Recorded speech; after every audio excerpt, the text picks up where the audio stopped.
You were, of course, National Security Advisor under the first Bush administration. Yes. And one of the policies after the end of the Gulf War was to maintain the sanctions regardless of what the Iraqi regime did. Was that a mistake? No, I don't think it was a mistake because it accomplished what we were trying to accomplish, and that is to make sure that Saddam was not a threat. And as it turned out, he was not a threat. The sanctions kept the army incredibly weak. We wiped it out in 3 weeks. So Saddam was not a threat to the region under the sanctions. Did they hurt the Iraqi people? Yes, they did. And do you think that was worth it? In the overall results, yes. What estimates would you have as to what the negative results were of the sanctions? How many people died because the sanctions I don't know how place? many people died, but nobody had to die. They died because of the way Saddam administered the sanctions. The oil, food for oil program was quite adequate, had he done it right, to feed any people hurt by the sanctions.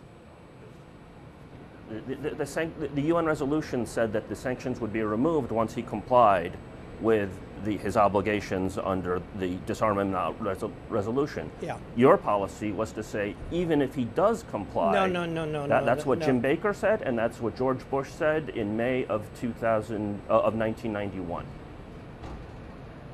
Well, I don't recall Regardless the of your details compliance, that, but he never did comply with the sanctions. He never complied with his disarmament obligation? So where are the weapons of mass destruction? No. Where are the weapons of mass destruction if he didn't comply? He didn't comply in the sense that we didn't know that there weren't weapons of mass destruction because he did not open for the inspectors until 2001, 2. Hussein Kamel, are you familiar with the testimony of Hussein Kamel? When were you aware that Hussein Kamel said that everything was destroyed? We were not in office at that time. When did you become aware of it, though? I don't know that we became aware of it until after the Second Gulf War. Virtually everyone thought there were weapons of mass destruction. We did, the Europeans did, virtually everybody did. Hussein Kamel said they were destroyed, and we didn't believe him.